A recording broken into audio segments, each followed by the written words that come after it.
Hare Krishna, Dharmendra Prabhuji. Thank you very much for asking me to give a class on this chapter.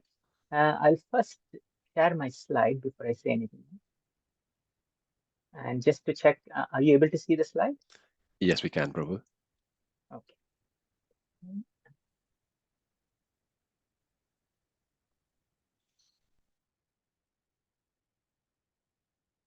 Okay. Right. So today I'll be talking on chapter 5 of Canto 7, which is Prahlāda Mahārāja, the saintly son of Hiraṇyakaśipu. So just to make a start, we'll do the Mangalacharan prayers.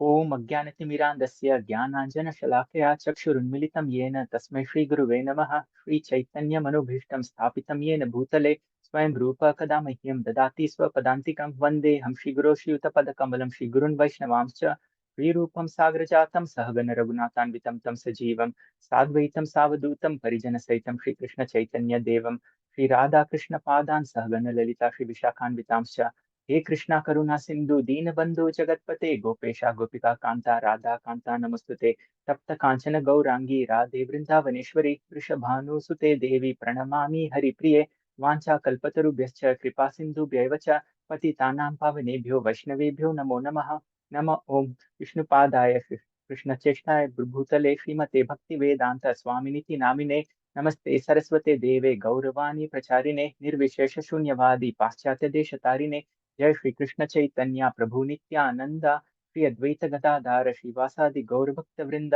Hare Krishna Krishna Krishna Hare Hare Hare Rama Ram Ram Hare Hare Hare Krishna Krishna Krishna Hare Hare Hare Rama Ram Ram Hare Hare Hare Krishna Krishna Krishna Hare Hare Hare Rama Ram Ram Hare Hare.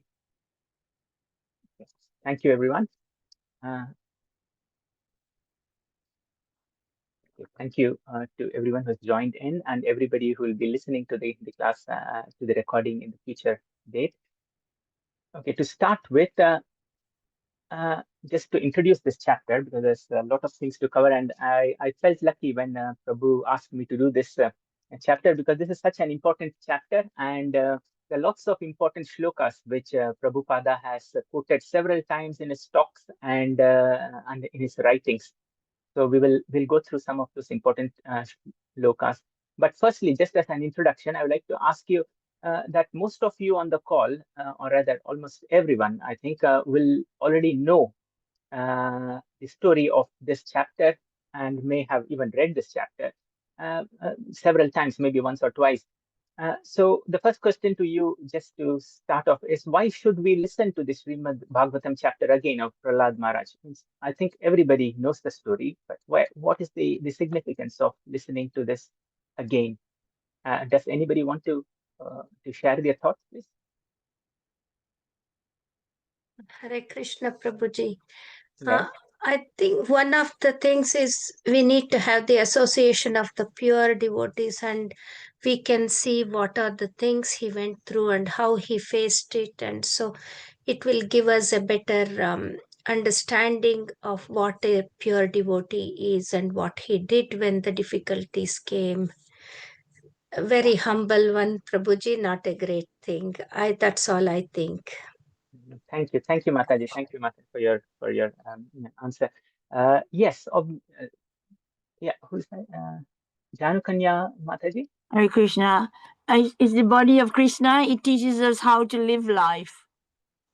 So it teaches us how to live life. Yes. Yes. Yes. Thank you, Mataji. And Sadhvi Mataji. Hare Krishna, thank you very much for tonight. In my understanding, for me is to understand and to learn what Krishna, who Krishna is, what his thought is, everything about Krishna. It give me the understanding and learning to learn more about Krishna. Thank you, Mataji. Yes. So to learn more about Krishna, we can learn more through his devotees, and it is said in the Narad Bhakti Sutra that Tasmin Tasmin, within the devotees and Krishna, there is almost Tasmin Tajjane Bheda Bhavat. There is almost no difference in the pure devotees and Krishna. Because when the really pure devotees like Prahlāda Maharaj, those exalted devotees, almost no difference. So yes, obviously, but there are some other reasons that I thought are also important. Firstly, if we are in the Chaitanya Mahaprabhu Sampradaya, so basically Chaitanya Mahaprabhu listened to this Prahlāda Maharaj story from Gadadhar Pandit almost not just 4 times, 5 times, more than 100 times. And I used to wonder, Lord Krishna, this Chaitanya Mahaprabhu himself, is listening to the same story more than 100 times. So he likes to listen to the story of his devotees. So yeah. So it shows the importance of going through these chapters again and again, because there's always been new things that we will learn each time. Now, also, it's important to note that Krishna is controlled by his pure devotees. Krishna says that although Krishna is the controller of everything, but he himself admits that actually I'm not an independent person. I'm controlled by my pure devotees. He says, Aham Bhakta Paradino, Yasvatantri Vadvija. This is what will come in the 9th canto when Ambarish Maharaj and Durvasa Muni episode, where Durvasa Muni runs all through the universe to escape the Sudarshan Chakra and reaches Lord Vishnu. Lord Vishnu says, or Krishna in the form of Lord Vishnu says, is I cannot take back the Sudarshan Chakra because I'm actually I'm not independent. I'm totally dependent and controlled by my pure devotee, Ambarish Maharaj. So although Durvasa Muni is also a devotee, but he is not the pure or exalted devotee up to the level of Ambarish Maharaj. So Vishnu is controlled, or Krishna is controlled by his pure devotees. And the last thing is the easiest way to attain bhakti is the more we listen to these devotee stories. And actually listening to devotee stories is sometimes said to be more important than listening to Krishna's personal pastimes, because no matter what you do, you cannot become Krishna. It's the devotees who will teach you and guide you how to attain Krishna's prem. And in the realm of prem, it's said that the lover and the beloved almost you'll never know who is the lover and who is the beloved. So there's almost no difference in the level of prem bhakti. So yeah, so that's why it's important to listen to the story from the Srimad Bhagavatam or a story of any of his pure devotees. Now, to the outline of presentation, just because it's a 1-hour class and there's so many things to cover, so I decided to present it in a way that will have enough time to cover all of it. So firstly, what I'm going to do is present the story in this particular chapter. And then we will go through some of the important shlokas which have been quoted almost more than a few hundred times by Prabhupada. And then we will go into the practical aspects of the tattvic knowledge from this chapter, because it's the more important thing, rather than knowing about the tattva, is to see how it can apply to our individual life, so that we can improve in our bhakti. And we'll have some time for questions and discussion at the end. This will be a somewhat interactive presentation, so I'll be asking questions in between the presentation as well. But we will have time to ask. You will have time to ask questions to me at the end of the presentation. Okay, so coming to the story part. So I will summarize the story that is in this chapter. I know most of you already know the story, but let's just summarize it before we go into the teachings of Prahlāda Maharaj in this chapter. So the sequential summary as presented just in this particular chapter is the first few verses deal with Prahlāda Maharaj's education under the demon teachers. So Hiraṇyakaśipu entrusts his son Prahlāda to the care of Shanda and Amarka, who are the sons of Shukracharya, for training in material studies, namely politics, economics, material duties of a king, etc. Now, Prahlāda Maharaj is already a devotee of Lord Vishnu, and he listens to these teachings from his teachers. And a devotee is said to be very chatur, means he is very intelligent. So he listens to all this, he grasps it, but he rejects these teachings, because all these teachings promote duality, seeing few people as friends. Politics is basically about seeing some people as our friends and some people as enemies, which a devotee does not like to do. So that's how Prahlāda Maharaj's education happened under the demonic teachers. Then after a few months of of his training under the teachers, at one particular day, the Hiraṇyakaśipu who took his son on his lap and asked his first inquiry to Prahlāda Mahārāja. He says, so far you have been to your school. What is the best knowledge that you have learned from your school? Now, Prahlāda Mahārāja replies that one should renounce material life and go to a holy place like Vrindavan and worship the Supreme Lord. Immediately, Hiraṇyakaśipu gets very annoyed, and he suspects that some outside influence is happening in the Gurukul. Maybe some Vaishnava teachers are going to the Gurukul and maybe spoiling Prahlāda Mahārāja's mind. And so he shrugs it off and says maybe it's just a little baby boy, a little young boy. So yeah, he laughs it out and then says, instructs the teachers of the Gurukul that please pay special attention to Prahlāda Mahārāja so that he doesn't get contaminated by the Vaishnava teachings. Then Prahlāda Mahārāja's philosophy, and he confronts his teachers. Now the teachers, when they take Prahlāda Mahārāja back to school, they ask him, "Oh Prahlāda, we never taught you all this thing about devotional service. How come you learned it from where did you learn? Did somebody come and tell you? Please tell us the truth." Prahlāda Mahārāja, the teachers are angered, but Prahlāda Mahārāja, he doesn't tell directly that it was from Narad Muni. So he doesn't tell it to his teachers, Chanda and Amartya, at that point. And yeah, he just gives an indirect answer saying that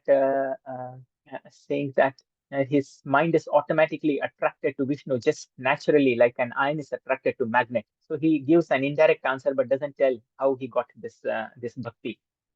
Now, so Chanda Amartyas, they try all the methods, but they couldn't elicit how exactly Prahlāda Mahārāja got the bhakti. Then they continue with their teaching of material sciences, and then after a certain period of time, again one particular day, Prahlāda Mahārāja is very nicely dressed up by his mother and taken before his father Hiraṇyakaśipu. And Prahlāda Mahārāja, being a devotee, has all the best of the best manners and the best qualities, Vaishnava qualities. So immediately he pays full obeisances to his father. Seeing that his father, although a demon, his heart melted. Oh, my son is paying full obeisances to me, and he takes up his son with full affection. Even a demon's heart gets melted with good qualities when they see in their child. So takes Prahlāda Mahārāja on his lap, and actually he does a tears abhishekam, meaning he cries, out of happiness having his son on his lap. That his tears, Hiraṇyakashipu's tears, roll and fall on Prahlāda Mahārāja's head, almost doing an abhishekam for Prahlāda Mahārāja. But then what happens is he asks again, just as an inquisitive question, asking, okay, Prahlāda, tell me what is the best thing that you have learned now from at your school. Now this time Prahlāda Mahārāja talks about the 9 forms of devotional service. Just after listening to this answer, after hearing this answer, Hiraṇyakashipu gets very furious and he starts accusing the teacher. So he still doesn't consider Prahlāda Mahārāja as an offender. He thinks the teachers have contaminated and taught him about bhakti. So he gets furious and accuses the teachers and wants to know where Prahlāda learned about this bhakti, and started saying harsh words to the teachers. So immediately the teachers, they try to explain that actually we have never taught about bhakti to Prahlāda. I don't know where he has got it from. On knowing this, Hiraṇyakashipu throws Prahlāda straight from his lap onto the floor. So one time in the beginning, he was on his lap having a tears abhishekam, and immediately after hearing about bhakti, he throws Prahlāda Mahārāja straight onto the floor. And gets angry and asks him, how come you learned all this about the bhakti? Who is the person who's been teaching you? And Prahlāda Mahārāja again does not give a direct answer, doesn't talk about Narada Muni. He gives an indirect answer, which are the teachings which we will cover in the shlokas, the important shlokas. He says that a materially attached person will not get this sort of bhakti. So, dear father, don't you? So indirectly he says to his father, don't get worried. It will not come to somebody who is very, very materially attached. And hearing this, Hiraṇyakashipu is very furious. He makes several attempts to kill Prahlāda Mahārāja, So there are several, all sorts of atrocities that you can imagine, like piercing with tridents, trampling by elephants, snake bites, poison, starvation, extreme weather, drowning, crushing by stones. So everything and anything that you can think of was tried on Prahlāda Mahārāja. So this is a sort of a teaching to us that even a little adversity in our bhakti, we make hundreds of excuses. But here Prahlāda Mahārāja, as a young child, has to undergo means that we cannot even say. Means those sort of atrocities are committed to him, and he remains steadfast in his bhakti. So a great learning point for us from this. How come? What is the strength of this bhakti that makes him endure all this and not deviate from the path of bhakti? Whereas if I think about myself, a small a slap would have stopped me from giving up the bhakti at that point at 5 years old. But he endured everything. And now, but then what happened was, despite Hiraṇyakaśipu trying all these thousands of methods to harm Prahlāda Mahārāja, he noted that actually Prahlāda Mahārāja was not at all injured, or meaning there's no influence on him. And more importantly, realizing that Prahlāda Mahārāja was invincible, Hiraṇyakaśipu actually became very anxious and fearful. Prahlāda Mahārāja remained fearless throughout this episodes of torments. But Hiraṇyakaśipu, on the other hand, became more fearful as to what is maybe Prahlāda maybe he's the reason that I will die, or what's going to happen. He became very anxious and became very morose. Seeing him morose, Chanda and Amartya, they pacified Hiraṇyakaśipu and they said, "Dear Hiraṇyakaśipu, don't you worry. I think when our father Shukracharya comes back, maybe with his teachings, Prahlāda Mahārāja can still be changed. So don't you worry. Please continue. Please bind him, meaning keep him arrested in the sense like a house arrest. But let's continue the education and wait for our father to come back." So they continue the material education, and Prahlāda Mahārāja continues with his material education. But at the same time, during the break time and when the teachers were away, he started gathering his classmates and starts preaching to them about bhakti. And all the classmates are very, very much influenced by Prahlāda Mahārāja's teachings, because the pure devotee's teachings always influences anyone who has got even a little bit of shraddha or faith. So this is where the story ends in this particular chapter. I will not go into more details of the story, which are covered in the next few chapters. So what we will do next is we will focus on Prahlāda Mahārāja's teachings and the important shlokas from this chapter, which gives the philosophical insight into. And we get to know as to how come Prahlāda Mahārāja, what sort of bhakti that the unshakable bhakti that he got, how did he get? And those are things that we would like to learn from this chapter. So when Hiraṇyakaśipu made his first inquiry from Prahlāda Mahārāja as to what is the best thing that you have learned at school, the first reply that Prahlāda Mahārāja gave was this one. 7.5.5 Tatsadu manye suravarya dehinam sada samudvigna dhiyam asatgrahat hitvatma patam gruhamanda kupam vanam gato yad harimashrayeta. So, but the best of demons. So clearly here he's addressing his father as the best of the demons, meaning best of the materialist. Demon may sound a bit derogatory, but it's like the best of the materialist. I think the best thing for the embodied beings is that they are always of those embodied beings who are always full of anxieties, with mind absorbed in I and my conception, is to view up this soul degrading blind well like materialistic household. So he compares this materialistic life like a blind well, so anda kupam, so like a big dark well wherein if you fall you cannot get out yourself, you are just stuck in there unless you get help from outside. So this materialistic life, he compares it to this blind dark well. So we should actually give this up and go and take shelter in the forest, or which Prabhupada says, translates it as Vrindavan forest. So essentially, so it basically means renounce this materialistic household life. Is what he tries to say. Though allegorically he says the forest, but forest here means renunciation. Now let's consider some of the points from this verse. So the first thing he says is that anybody who's in the materialistic life is always samudvigna diya, meaning always full of anxiety. So the first question is, what are the root causes of suffering in the material world, and what do you understand by asat? So it says that materialist world is full of suffering. Now, what is the root cause? Why do we suffer in the material world? And what do you understand by asat? So he says asat grahat. So anybody wants to answer?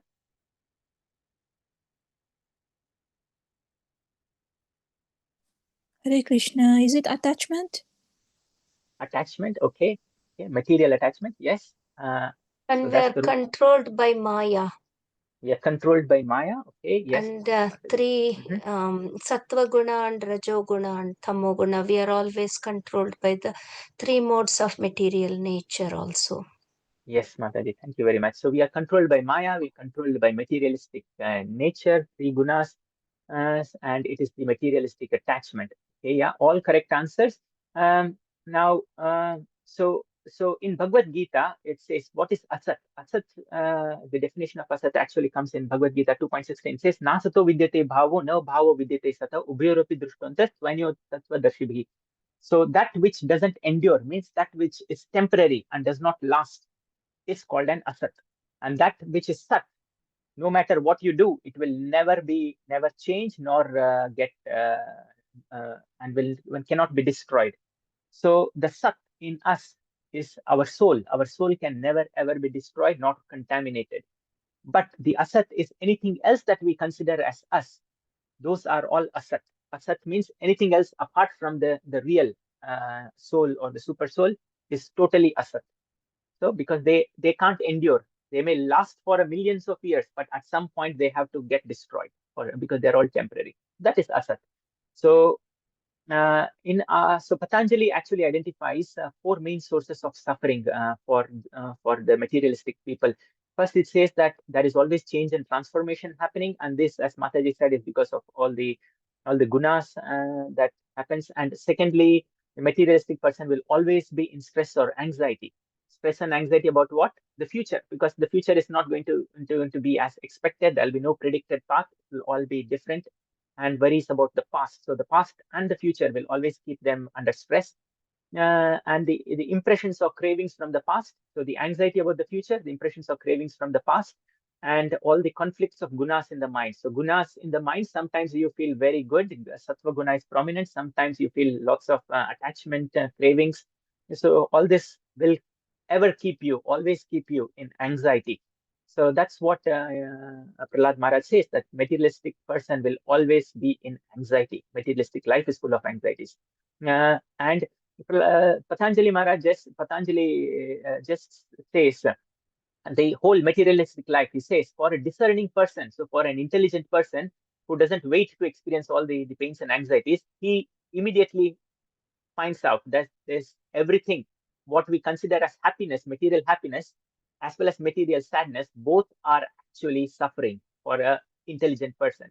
So they don't consider that, yes, when I'm materially happy, today I got a good big bungalow, big car, and I'm materially happy. So even that happiness, material happiness for an intelligent person, will consider that to be suffering as well. And how do you explain that? You can explain that because suppose now my aim is to get like a very big house. So that desire has cropped in my mind. So till I fulfill my desire, I will always be anxious. Now, once I've got it, the second anxiety will be, oh, what happens if this gets destroyed? Oh, it's not going to stay, and all those things. So till you achieve your materialistic goal, you are anxious. After you achieve the material goal, you are again anxious. So there is no real happiness in this material world. Now, the second thing that Prahlāda Mahārāja says is Vanam Gato, means go to the forest. Go to forest actually means renunciation. It doesn't literally mean that we should leave our family life and go to the forest tomorrow. It's not what Prahlāda Mahārāja says. It says renunciation. Now, the question is, what do you understand by renunciation? Anybody wants to say? What do you mean by tyag? What do you give up? Family attachment. Okay, attachments, giving up attachments. Geeta Gamya Mataji, Not getting entangled not getting entangled. Okay. Hare to the Krishna. material. Uh-huh. Hare So Krishna. what are you giving up? Yeah, attachment you're giving up. Yes, Mataji. Is it the 5 vices? What are the 5 vices? I think Kam, Krodh, Lobh. I can't Lobh, remember the Moh, Mad, others. Matsarya. Yes, very Yes. good. Okay, yeah, giving up the vices. Okay. So that means Prabhuji, you.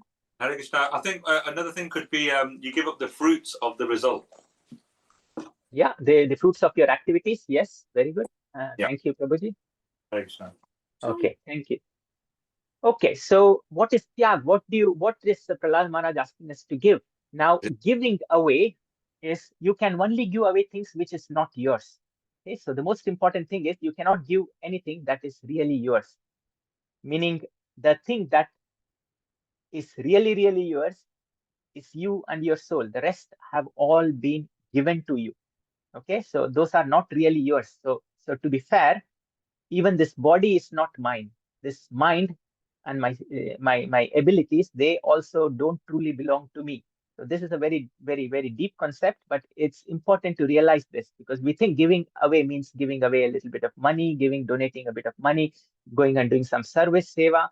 No, anything that is not truly mine does not belong to me. So nothing in this world actually belongs to me.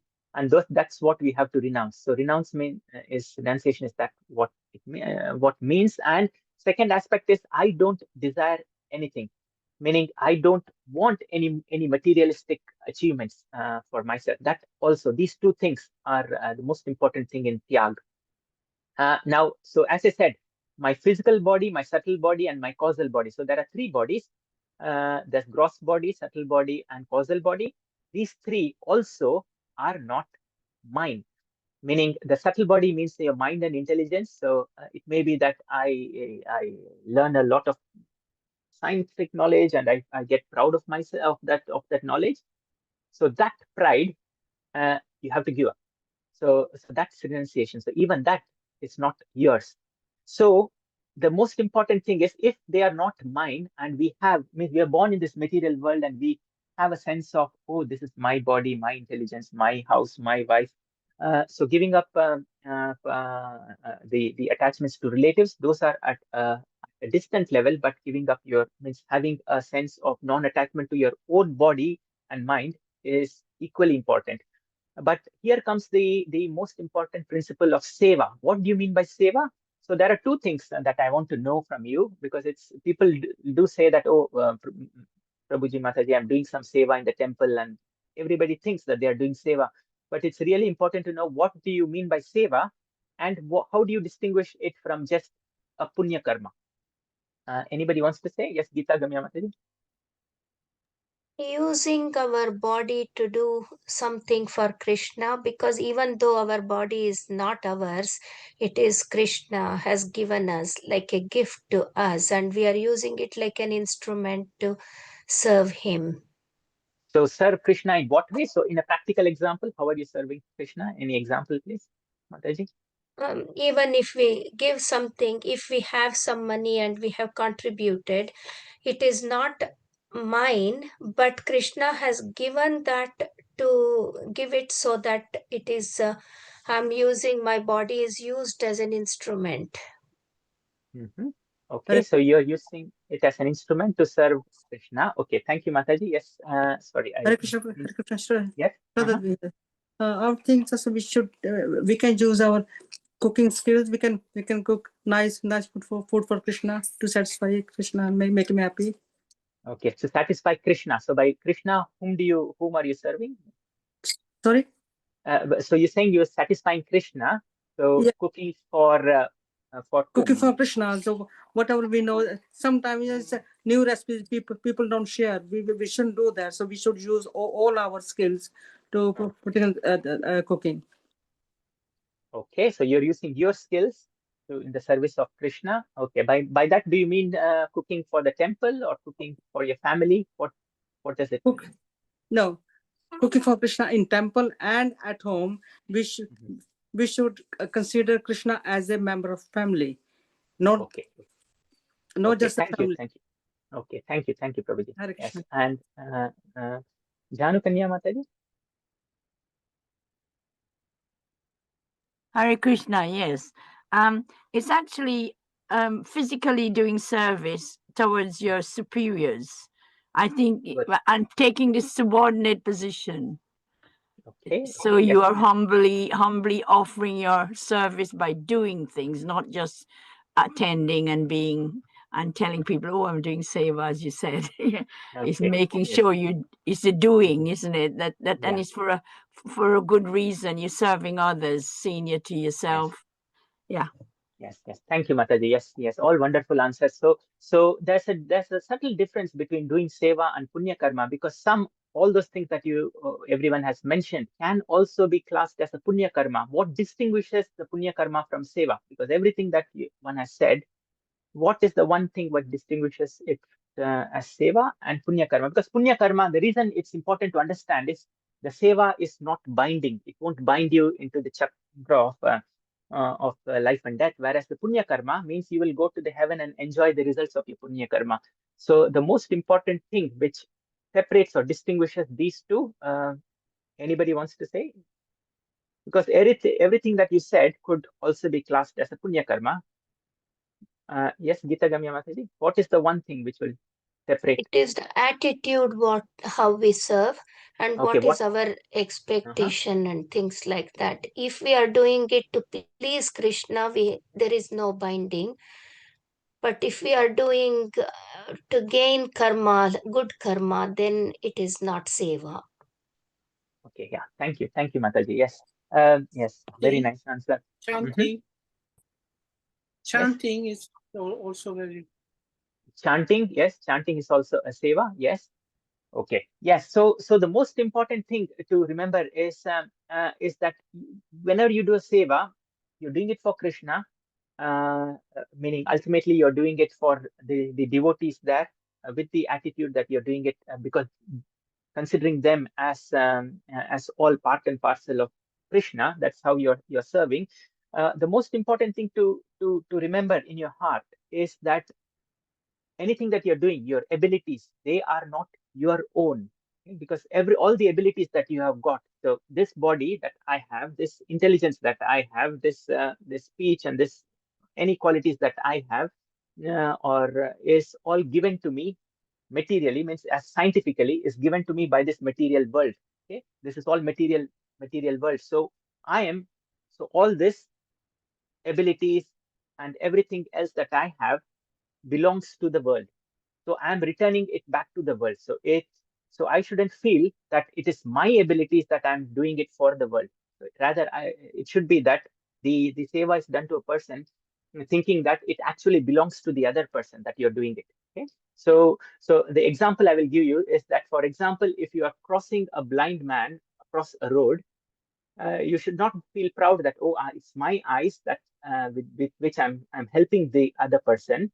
Rather, it should be that these eyes are actually given to me for the other person. So these eyes are actually for the service of the other person. So it's not that it's my eyes, I'm using it to serve and get the egoistic attitude that, yeah, actually I have done the service.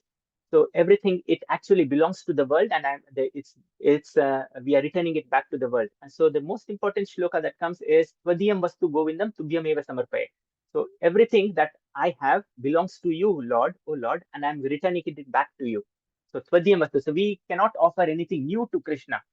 Whatever we are offering is actually already belongs to him, and we are just returning it back to him. So that should be the attitude which everyone told in their answer. But this is the thing to really remember, that anything that we offer to Krishna actually belongs to him. We are just reoffering. Just like for a Ganges puja, Ganga puja, we take the water from the Ganga and offer it back to Ganga. So Ganga hasn't increased in quantity, but we have taken the same water and offering it back to.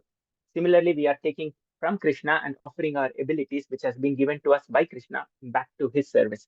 And his service doesn't necessarily mean, the important thing to remember is one thing that we always get confused is we think seva only happens in the temple, but as Prabhuji said, yes, it happens everywhere, because everybody is part and parcel of Krishna.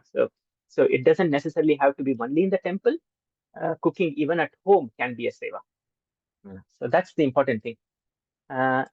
So coming to the next point. And what is the fruit of this renunciation, tyag? So what do we get at the end of renunciation? By doing renunciation, meaning the proper renunciation, wherein you don't even consider your body to be yours, meaning to be it's mine sort of attitude. So what is the fruit of this renunciation? So the fruit of renunciation, according to Bhagavad Gita, is by doing renunciation, you get shanti, peace. So in Bhagavad Gita 12.12, it says, Tyagat Shantiranantaram. By renunciating, by not considering this is mine, you're not bound, you get peace. And what is the result of peace? Because when you have supreme peace or good peace, you have contentment and happiness. And in Bhagavad Gita 2.66, it says, Ashantasya kuta sukam. Those who are not peaceful, they can never be happy. So to be happy, you have to be peaceful. And where do you get this peace? By giving up, by tyag. So we think that by possessing a lot of material possessions we'll be happy, but actually the spiritual teaching is by giving up the sense of possession, you actually become happy. Chaitanya Mahaprabhu says, Asat Sanga Tyage Vaishnavachar. What is the first quality of a Vaishnav? Is that he gives up the Asat Sanga Tyag. So Asat Sang could mean as lot of things. So the true definition of an Asat is anything that does not belong to you. That is an Asat. And the real Tyag, now the important thing in the real Tyag is the renunciation happens only on giving up the I am the renouncer attitude. So after renouncing, if you have this sense that, oh, actually I have renounced, like for example, you've given a big donation or given your house up and go to the forest and you keep telling to 10 people, oh, I've given up my house and I've come to the forest. You still have that feeling that you have given up something which was yours. So that attitude, as long as it's in your mind, you are truly not renounced. You have truly not renounced. So the renunciation should be such that you don't even feel that you have given up something. So that's the real tyag. Otherwise, it's just punya karma, which will just keep you bound in this material life. Now, the next thing in this shloka came was the Sharanagati. Now, what is Sharanagati? That is surrender. So anybody wants to answer what is Sharanagati?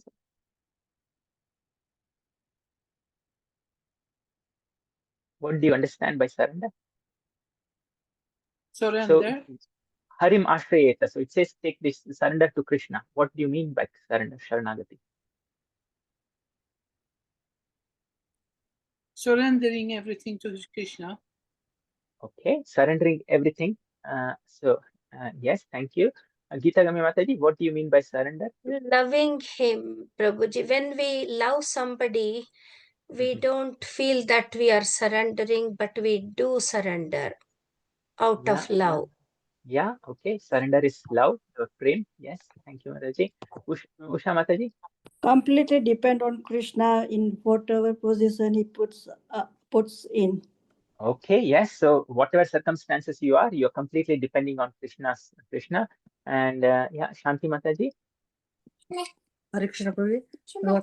To me, surrender is a full faith. Full faith. Full faith. Yeah. Yeah, full faith. Yeah. Okay, full faith on Krishna. Yeah, depending on Krishna, 100%, which one is really difficult, but we still say, I do believe Krishna, but still we have to do this and that. But should not be there to me.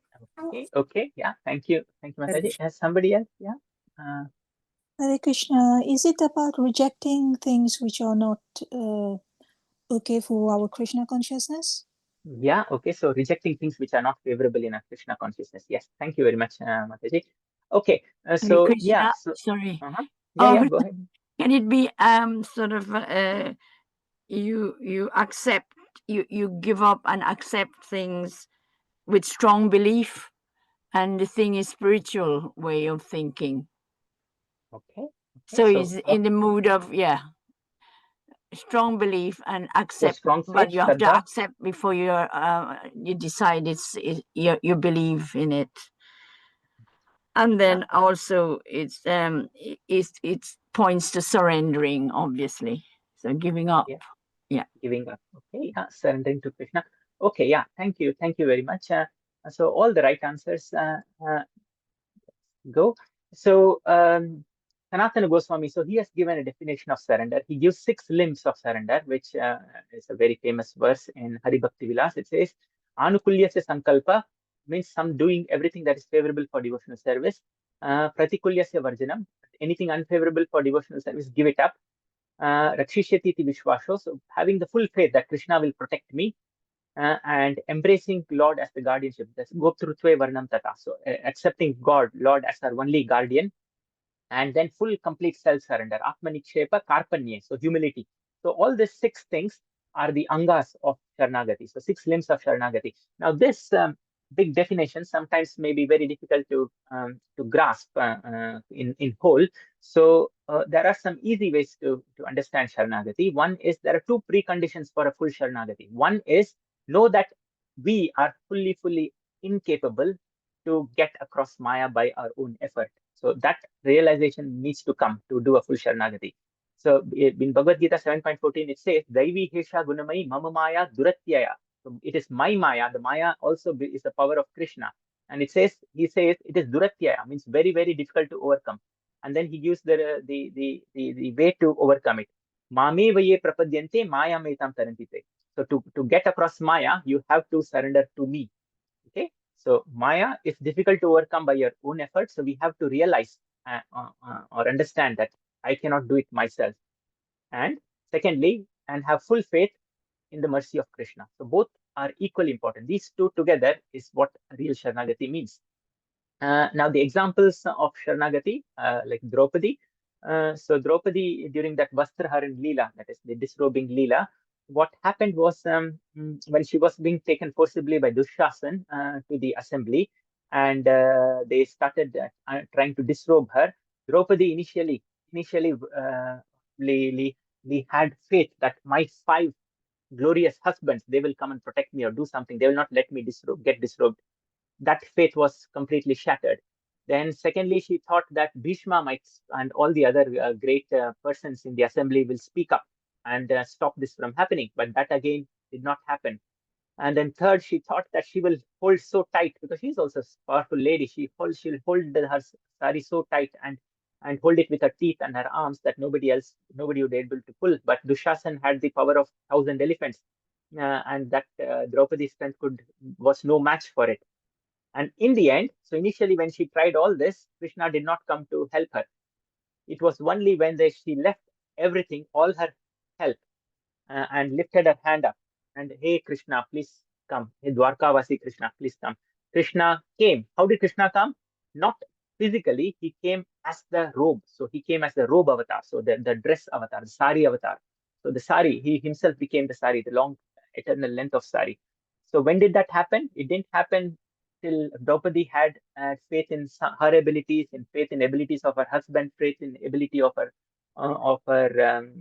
Bhishma and other things. So when she gave up all the other faith and put full faith on Krishna, that's when he came. Krishna came to rescue. Similarly, Gajendra, the elephant, and the crocodile. So the crocodile caught Gajendra. They were struggling for almost 1,000 years. And when Gajendra realized that now my strength is completely going off and I can do nothing, and he did the full Sharanagati, that's when Krishna came. So, and similarly, Mirabai, Mere to Giridhar Gopal Dusro na koi. Only Krishna is mine, nobody else is mine. So that is the real Sharanagati. When one realizes that they are incapable and have full faith in the mercy of Krishna. Those are the 2 preconditions. And what are the 2 stages of Sharanagati? And says, first is, I'm yours, my Lord. So that's the first stage. And what happens when you surrender to Krishna? You become fearless. So Prahlāda Mahārāja was completely fearless. That's what happens. And the second stage is, the second stage of surrender is, you are mine. So you consider Lord to be mine. Now it's important that this sort of feeling comes that Krishna is mine, and that happens in the stage of really prem, because and that's actually a definition of the prem bhakti, which is very difficult, which the gopis had, is that and also the wives of Krishna they had. So all those 16,108, each one considered that Krishna just belongs to me. So that is actually, materially speaking, it may feel like, oh, it is not a good attitude to have. But in the devotional service, that is the best attitude to have, to think that Krishna just belongs to me. And Krishna can reciprocate that sort of intimate feelings with each one of us. And it doesn't mean that, oh, Krishna belongs to everyone, so I'm sharing Krishna with everyone. You don't need to have that attitude. Just have that feeling that Krishna is mine, it belongs to me. Krishna can simultaneously be a personal God for each one of us. And what is the fruit of this surrender? What happens in the end is when you develop prem, you realize that only you exist, that only Lord exists. That is the fruit of surrender. Jit dekhu tit sham. So gopis, wherever they saw, they just could see Krishna everywhere. That is what is the fruit of true full surrender. But the real fact about Sharanagati, if you look more philosophically, you will realize that actually we don't have to surrender anything. What do you mean? So it actually means that we are actually, as a Jiva, we are eternally already surrendered. Jivere Swarupai Nitya Krishna Das. The Jiva, the soul, is already a part and parcel of Krishna, and it's already fully surrendered. A part and parcel is fully surrendered to the whole. But what our fault is, we have taken shelter of this material world. We have considered this material world as ours, and that is exactly what we have to give up. So Sharanagati actually is giving up all this false possession. In your soul is eternally pure and is already surrendered. But the thing that has kept you bound is this false shelter that we have taken. And all the sadhana that you are doing, all this devotional service and all the sadhana that you do is actually mainly to give up this asadhan. Asadhan is to give up all these material things. When Krishna says, Sarva Dharman Paritajya, so give up all this Sarva Dharman. Dharman is all the Loka Dharma, means not the Bhagavad Dharma, but the Loka Dharma. All this I, mine, this, my relation to this, all those subordinate Dharma that you have, give it up. So it's like giving up all the material possessions, the false possessions. Sarva Dharman Paritajya, Mam Ekam Sharanam Raja. So he takes just surrender to me. That is what it means. Now, the second important verse that I would like to cover is this one. So the second time when Hiraṇyakaśipu asks Prahlāda Mahārāja, what is the best thing that you have learned the second time? So he tells about the 9 processes of bhakti. So again, a very, very often quoted verse is Shravanam Kirtanam Vishnu, Smaranam Pada Sevanam, Archanam Vandanam Dasyam, Sakyam Atma Nivadinam, Iti Pumsar Pita Vishnu, Bhaktishchena Valakshana, Viyeta Bhagvat Yadda, Tanmanye Dhitam Uttamam. So this I consider, this 9 processes of bhakti is what I consider the real and the best knowledge. So because he asked what you learned, so and what is the best knowledge, this he considers is the best knowledge. So it's important to remember, it is said in the Upanishad, it's said that Yasmin Vigyate Sarvamidam Vigyatam Bhavati. On knowing whom, everything else is automatically known. So that is the best knowledge. So that this is devotion. Or the knowledge of Krishna, that is the best knowledge. So he mentions about the 9 forms of bhakti, of which it's important to remember that ultimately, if you see all the 9 processes, the final one that we have just discussed in detail is Sharanagati. Yeah, so complete surrender. And it is important to realize that all the other forms of bhakti that is said, they are independently also potent, but ultimately they would lead to Sharanagati. And the second thing is what you are doing and we are doing together sitting here in the class is Shravanam. So we are listening and talking, discussing, and then we are talking and discussing the Shravanam and Kirtanam. Now Shravanam and Kirtanam what is the result of Shravanam and Kirtanam? Let's discuss that. Can I ask somebody, so you're doing Shravanam and Kirtanam, what would be the result of that? The result of, Gita Gamya Mataji? Is it chanting, Prabhu? Yeah, Shravanam Kirtan is chanting, yes, Mataji. And what are you trying to get out of chanting? It means what will be the result of chanting? To Why have do you the chant? relationship with Krishna directly. Yes, Mataji, having the relationship, yes, that's correct. And how do you have the relationship? Purifying. To purify? Yes, purifying our heart. Purifying our heart, yes, Mataji. And anything else just from this verse? So it says Shravanam Kirtanam Vishnu Smaranam Pada Sevanam. So essentially, I'll just go into Shravanam because this is really important. Let's discuss that in a little bit more detail. So Shravanam and Kirtanam should lead us to Smaranam. So that is what it should lead us to, meaning remembering Krishna. So when we chant, we try to remember and have the association, which is all correct. So that is called Smaranam. Smaranam means remembrance. Now, the thing to remember is we are trying to get rid of, to get out of the shackles of Maya. So the 2 effects that Maya does is it does avidya that is misidentification with the material world, and that is avidya. And second thing it does is vismruti. We forget our real self. What is our real self? What is the nature of a real self? Nitya Krishna Das, or other way is in Tulsidas calls this Ishwar Ansha Jeev Avinashi. So we are Ishwar Ansh, or part and parcel of God. In Bhagavad Gita it says Mamaivansho Jiva Loke, 15.7, Mamaivansho. So we are part and parcel of Krishna. So we forget our real self. So we forget Krishna.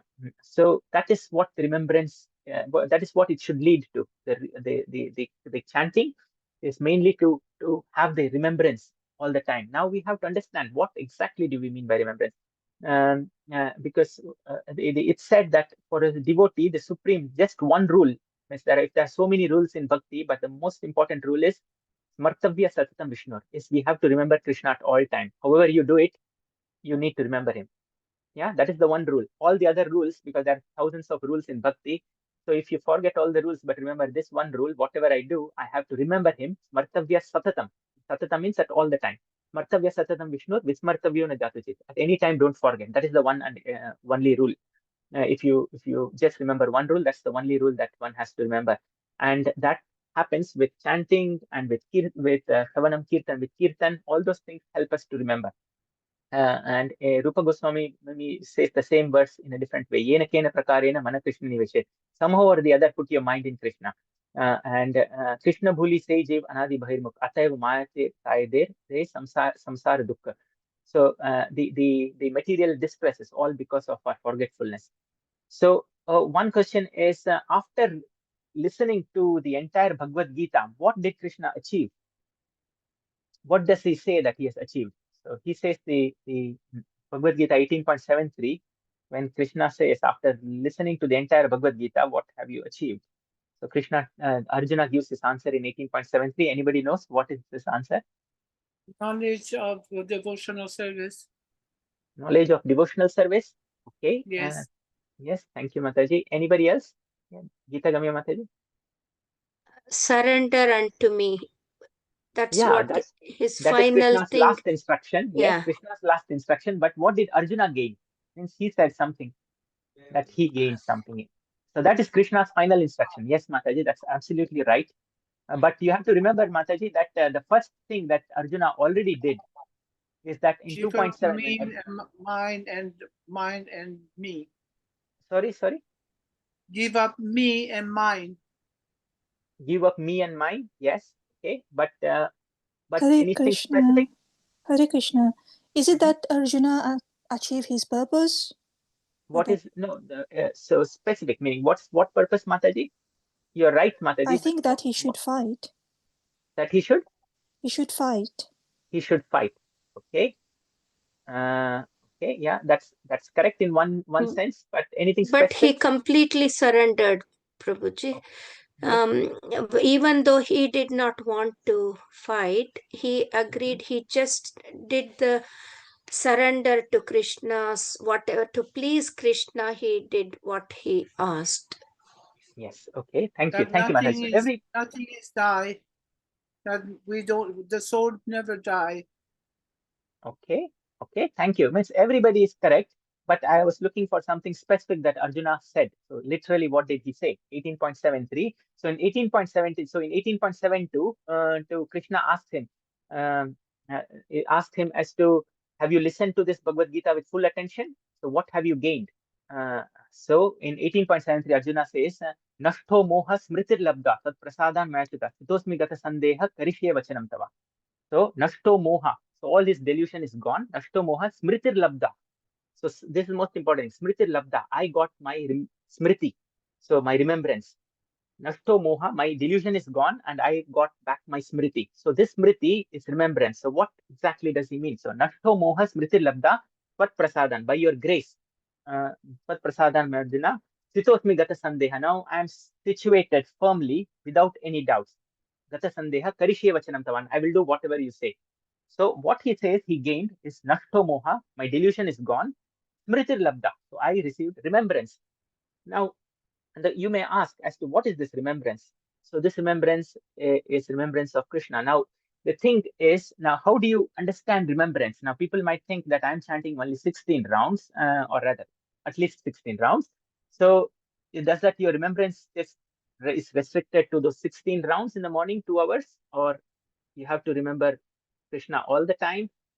Because in Bhagavad Gita it says in 8.7 it says Tasmat Sarveshu Kaleshu Mamanusmari Idyacha. So he says, Arjuna, fight, but all the time remember me. So the activity which needs the most attention is fighting, meaning even a little lapse of concentration you have to pay with your life. So even that you do, but keep remembering me at the same time. That is what Krishna says. Now, when Krishna asks something, it means that it's not impossible. It is possible. And this is the one rule that we have to remember, that don't ever forget Krishna. So how do we do that? Anybody with any ideas? Means it's not beginning of the day and the end of the day. We can do the starting with the Krishna's thinking of him and gratefulness and humbleness. We can start, and every job that we do, we can do it in the beginning and in the end. Okay, thank you, Mataji. Yeah, very nice answer. Anybody else? Janu, can you? Devotional service, by association and devotional service. Yeah, so that will keep you. So you have to do it 24 hours a day, non-stop, without even 1 second of forgetting. So because Krishna doesn't give you a specific time, says do for a few hours, do 3 hours a day or 9 hours a day. He doesn't say. He says Tasmat Sarveshu Kaleshu, at all times. He doesn't give even 1 second gap. He says don't leave a 1 second gap. So how do we do that? Anybody with any other ideas? I don't know, Prabhuji, maybe through breathing, every breath we take, we can think of Krishna. Yeah, very good. Yes, every breath you take, you can think of Krishna. Does that happen, Mataji? Is it possible? Doing everything for Krishna. Practical. Doing everything. Sorry. Okay. I'm just thinking, to begin with, you have to accept that Krishna is Supreme Personality of Godhead. Yes. So that's what Arjuna did, I suppose, when he listened to the Bhagavad Gita. Yeah. So he, but here it's Maranam, means remembrance. So yeah, how do you remember that all the time? I should never forget him. Everything you appreciate in life, you see Krishna in it. You see Krishna in the flower, you drink the water, that's Krishna. You're cooking for Krishna. He gave you everything. So how do you value all that? Is it yours? Is it your doing? Did you make this world? Did you create everything? That kind of thing. You think of Krishna all the time. In any endeavor, any kind of activities. Yeah, excellent, Mataji. So Miss, everybody has given the right answer. Just one thing that I wanted to add is that, now, what do you mean by remembrance? So remembrance means something that you cannot forget. Now, right now, what is the one thing that you cannot forget? Like, you don't even forget in your dreams. So what is one thing that you don't even forget in your dreams or in your sleep? To breathe? Breathing. Breathe is an unconscious act. You're absolutely right. But so you don't have to remember. If we had to remember, that is a disease condition where you have to remember, and it's very miserable if you have to remember to breathe. We cannot do that. Yes. To protect our body. Sorry? To protect our body. Okay, you're very close, Mataji. Anything else? You're not gonna die. No. So just it's very obvious thing. Name it's of very God. obvious thing. I'm not body, I'm Atma. Okay, that thing, if you remember, that will be great. But what happens that you don't forget? Like, for example, I'll tell you, is that even in your dreams, Matajis will never ever think that they are your own children, Prabhuji. No, not about children. Even children, you might sometimes, you might not. I mean, the reason why people sleep is so that they forget all the material things.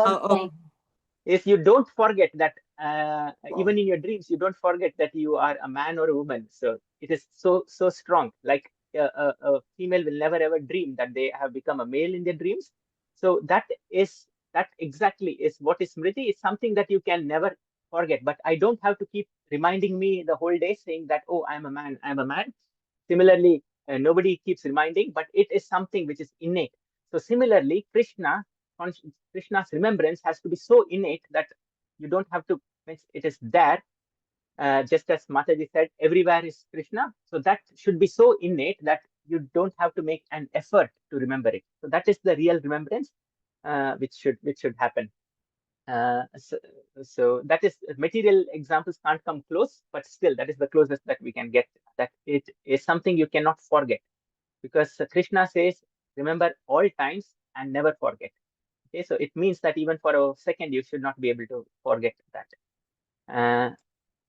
Sorry, just continuing, we'll just cover one more shloka and we'll just end because it's coming to 9 o'clock. So Matirna Krishne Paratasvatova Mitobi Padyet Grhavratanam Adanta Gobir Vishtam Tamishram Puna Puna Charvita. So this is the answer. So what happens is, at this time, Hiraṇyakaśipu gets very angry after he tells about the 9 processes of bhakti, and Hiraṇyakaśipu is so angry, and then he asks that where did you get this from?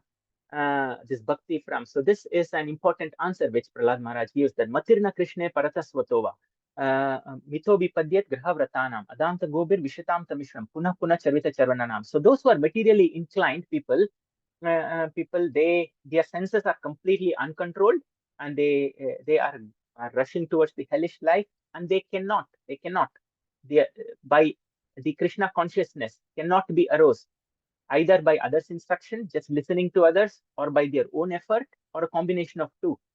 So somebody who is so materially attached, even if they listen from others, even if you go and preach to them, nothing is going to happen.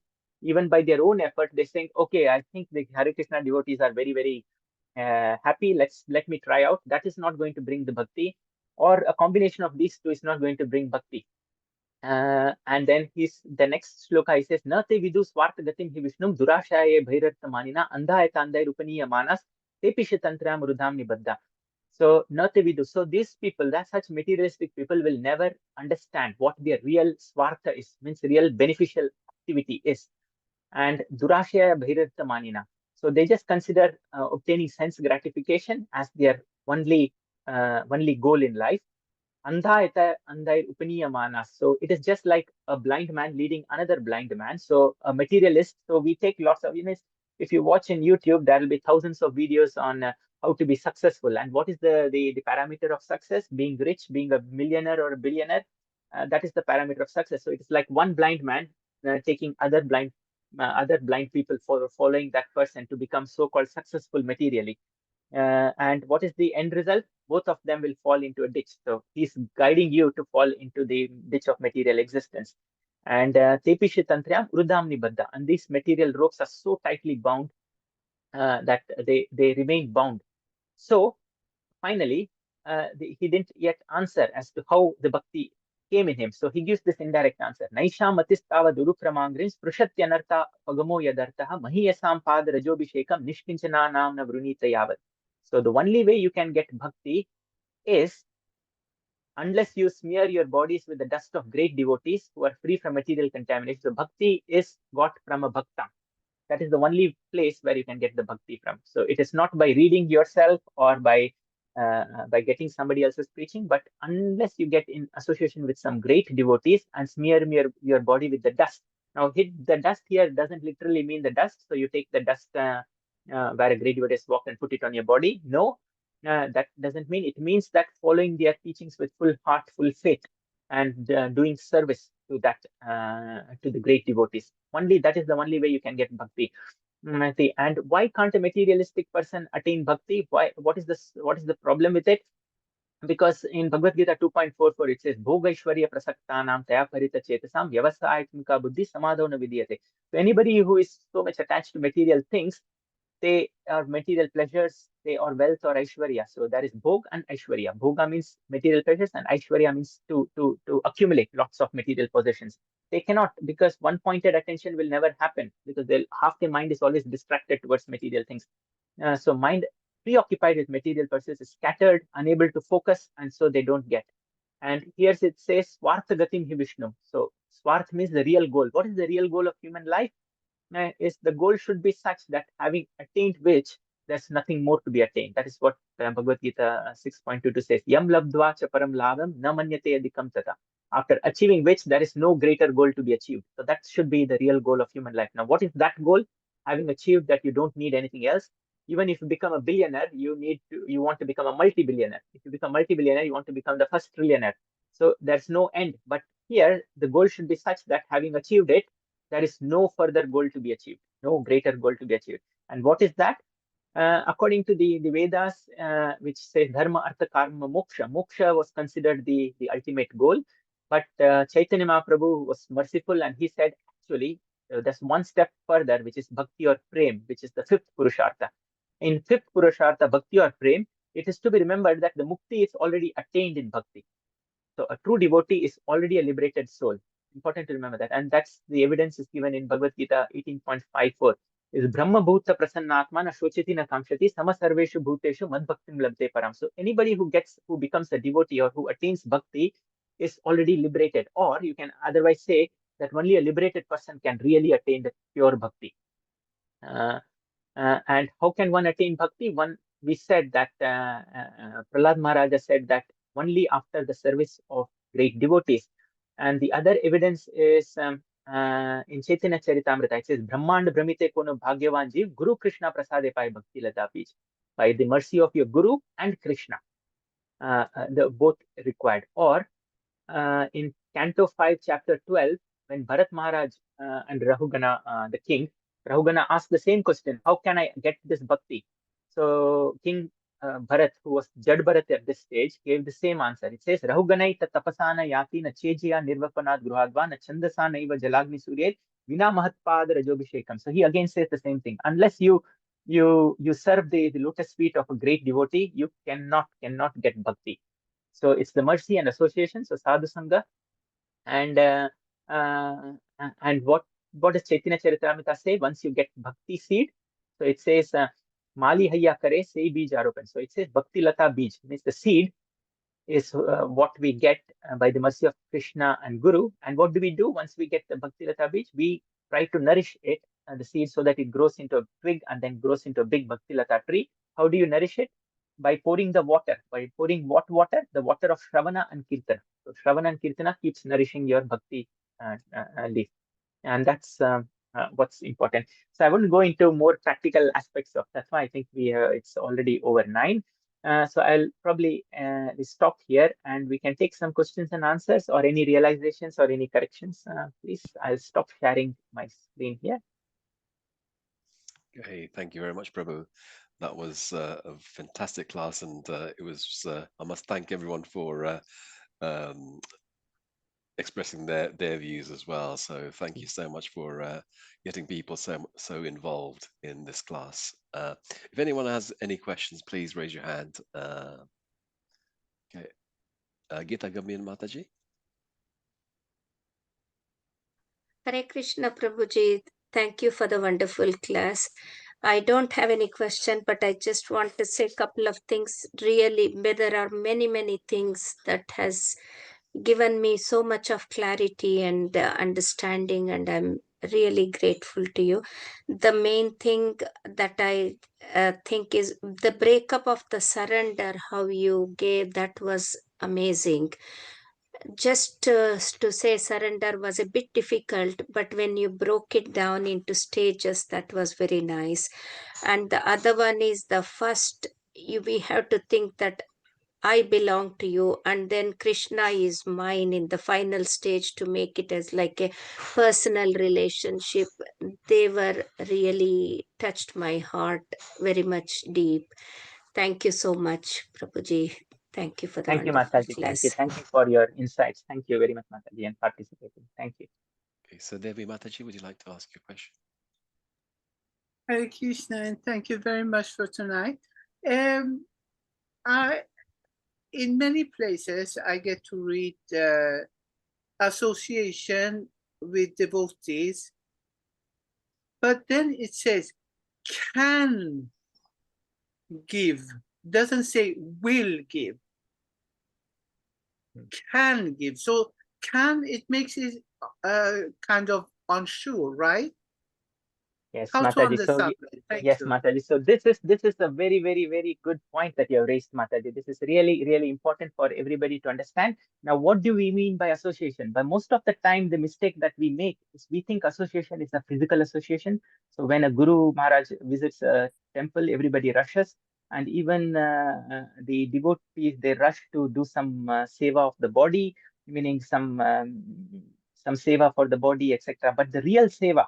So it says, Naisha Matistava Durukramangri Sprishatyanartha Pagmoidartha Mahiyasham Yada Padrajobhishekam. So smear the dust of the lotus feet of the great devotees is what it said. Literally, it means do the seva, be humble. Just like in Bhagavad Gita 4.24, it says, Tadvidhi pranipatena pariprashnena sevaya. So Tadvidhi pranipatena. Surrender to your guru. Surrender is important. Pranipatena. And seva is to the guru is important. Now, the important thing is we consider seva. When we think seva, we think we have to rush to the temple and go and seva for this, do some seva for this Guruji. So run and give a glass of water, run and give some this thing. And we mostly do that. But that is the most superficial part of seva. It is not the real seva. What is seva? Seva, the most thing is agya samna susahib seva. So what it says is agya sam. Anything like following the instructions of the Guru, there is no other seva equivalent to that. That is the real seva. So it is so running and giving the physical seva to the Guru is important, but not as important as following the instructions of the Guru. To answer your question specifically, is I will give one example. I think this will help you to clarify this point. Is that despite association, why do we not get bhakti? So Duryodhan had the association of Krishna. Rather, Krishna also showed his universal form to Duryodhan. One may not remember this particular episode when Krishna went for a truce to Duryodhan in the assembly. Duryodhan initially tried to entice Krishna, and he said he had 56 bhog, means all the best dishes made up for Krishna, and thought that he will give a big feast to Krishna and get him on his side. That was his first plan. And when he invited Krishna, Krishna said that I have no hunger in my, I have no hunger, and you have no sense of prem, you love.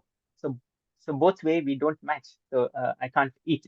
And secondly, in the assembly, when Duryodhan had plans to arrest Krishna, Krishna showed him the universal form. So and also gave instructions. But despite seeing the universal form, Duryodhan considered it's just some yogi trick that Krishna is playing, and it didn't change Duryodhan. So despite the association, as Mataji, the point you raised, despite association of a devotee, here Duryodhan had the association of Krishna himself, but he did not change. So the important thing in a guru-disciple relationship is not the guru. The guru is not important. It is the disciple that is important. The disciple who considers or who surrenders to the guru, he gets the benefit. Meaning he accepts the teachings. So a guru does not become a guru because he has accepted a devotee. Rather, a guru becomes a guru because a devotee accepts him as a guru.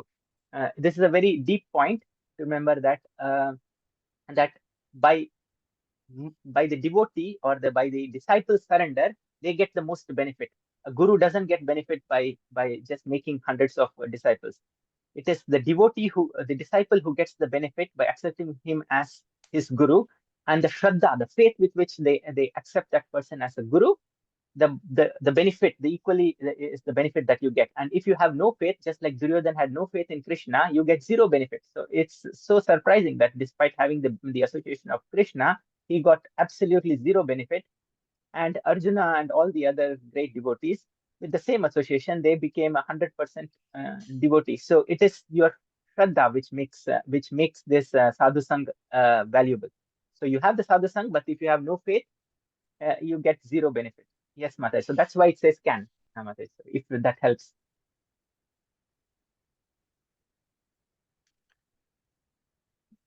Okay, is that okay, Mataji? Okay, if I can ask a question as well, Prabhu. Oh, we've got Janakanya Mataji. Janakanya Mataji, would you like to ask your question, please? You do first, Prabhu. It's okay. I've had some input. Do not worry. It's fine. Go on. Okay. Hare Krishna, Prabhu. Wonderful class. I'm so pleased about how you introduced the class and involve people. And I agree with Dharminder Prabhu that, you know, he was so pleased that we got such interactions. And I think you don't forget things easily like that. And you stripped everything so nicely so we can follow it easier. Thank you so much. The thing about Guru, yes, as you mentioned, and I think we didn't touch on that enough really, but the Guru is actually is seen as such an important figure. You have to go through your Guru to get to Krishna, obviously. By serving your Guru, you get all the benefits, well, whatever benefit there is. You don't try to aim to, I want this, I want that. But however, there's this thing about we benefit getting a Guru. How about the Guru? What benefits do they have? Because there's this saying that they take all our sins. So how does that work? Okay, thank you, Mataji. Thank you. Thank you. Yes, Mataji. So there is the Guru Mahima is so great that the Krishna gives instruction to Uddhava just before departing. And one of the important things that he says to Uddhava in his teachings is Acharya Mam Vijaniyam Navamanyeta Karichit Namartya Buddhya Suyeta Sarva Deva Mayo Guruhu. And this teaching comes everywhere. So the breakup is Acharya Mam Vijaniyam. So Guru, consider him as me. So consider Guru equal to Krishna. Anybody who thinks this is a Guru and I have to go to Krishna, he will get zero benefit from his Guru. A person who considers his Guru as equal to Krishna, and Krishna himself says, Acharya Mam Vijaniya, know the Guru as me, myself. So the person who has got so much faith that my Guru is actually Krishna himself, he only can get benefit from the Guru. The others who go and do the nominal, oh, he's my Guru, they will get absolutely no benefit or very minimal benefit. But the one who sees the Guru, and to have that sort of faith, that's why don't make a Guru very easily, unless you have that sort of faith, because you get nothing, the Guru gets nothing. Regarding the transference of sin and other things, it's important that a Guru who thinks in his mind that he is a Guru is not a real Guru. A Guru who in his mind thinks that he is a Guru is not a real Guru. Like Prabhupada, whenever anybody fell on his feet, you would see tears rolling in his eyes, because he knew that they are falling on my feet, but it is all going, means it is actually people falling on Krishna. I am a representative of Krishna. So he never considered that he was being honored. It was all going to Krishna. So similarly, one great devotee, it is said that so he says that Krishna is coming in all the forms to offer the respects to me, and so that goes directly to Krishna. So the Guru never accepts all the respect and things that they get to themselves. It is like whenever Prabhupada would always think of his own Guru. So when Guru Vandana used to be when people would sing, when all the devotees would sing Guru Vandana for Prabhupada would fervently sing with tears rolling his eyes to his own Guru. So he never accepted it as a service to him, but rather he would transfer it to his own Guru. So that's the thing. That's why the Guru has to come in a disciplic succession. Acharyavan Purusho Veda. So the person who can understand the Vedas is through the Acharya or the Guru Parampara. So it is a Parampara system. So yes, all those things that the Guru takes away your sins, those are all superficial benefits of having a Guru. The real benefit is the real benefit of having a Guru is to get the Krishna Prem. And this comes through the disciplic section. It comes through accepting, seeing your Guru as non-different from Krishna, and that is why it is said Guru Brahma, Guru Vishnu, Guru Devo Maheshwara. So the Smritis and Shrutis, everything is filled with Mahima of the Guru. Akhanda Mandalakaram Vyaptam Mena Characharam Tatpadam Darshitam Mena Tasmai Shri Guru Namaha. So it's like Guru is a principle. Guru is not a physical body. So don't think. So that is why when the Guru disappears from the physical body, they still don't have the separation. Like Prabhupada never felt separation from his Guru.